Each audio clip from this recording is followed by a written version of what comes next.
লিওর ঐতিহাসিক 400 অ্যাসিস্টের এই রেকর্ড অদূর ভবিষ্যতে কেউ ভাঙতে পারবে কিনা, এই ব্যাপারটা আসলে অনেকে জানতে চেয়েছেন। আমি জানি না মানে কেউ ভাঙতে পারবে কিনা। সেকেন্ড হাইয়েস্ট আসলে কার রয়েছে? মেসির অ্যাসিস্টের রেকর্ডটা তার গোলের মতোই সুন্দর, এটুকু আমরা জানি। আমি এটুকু জানি যে পৃথিবীতে আরেকজন খুঁজে পাওয়া যাবে না যে একই সঙ্গে গোল এবং অ্যাসিস্টের নাম্বার এরকম হইতে পারে। ঠিক আছে, এইটা সম্ভবত আমরা আমাদের জীবদ্দশায় আর পাবো না। লিওনেল মেসির আরেকজন পারবে কিনা জানি না, কিন্তু এই দুইটা কম্বাইন করে আরেকটা ক্রিয়েচার বোধহয় আমরা আমাদের জীবদ্দশায় দেখার সম্ভাবনা খুব কম। ধরেন হচ্ছে পরে হাইলাইটসটাই দেখছিলাম, ধরেন গতকালকেও তিনি যেভাবে আসলে গোলটা করেছেন, মানে এখনো ওই মেসিকে দেখে যাই আমরা প্রতিযোগিতামূলক ফুটবলে ওইভাবেই আসলে খেলতে। এবং এই ম্যাচটা ইন্টার মায়ামির জন্য গুরুত্বপূর্ণ ছিল। তারা ন্যাশভিলকে হারিয়ে দিয়েছে।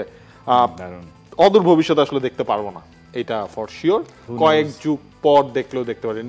পাই 400 অ্যাসিস্ট করাও ধরুন অদূর ভবিষ্যৎ, আপনি 10 বছর 15 বছরের স্প্যানও যদি আপনি ধরেন, বিরাট ব্যাপার। এটা একটা হিউজ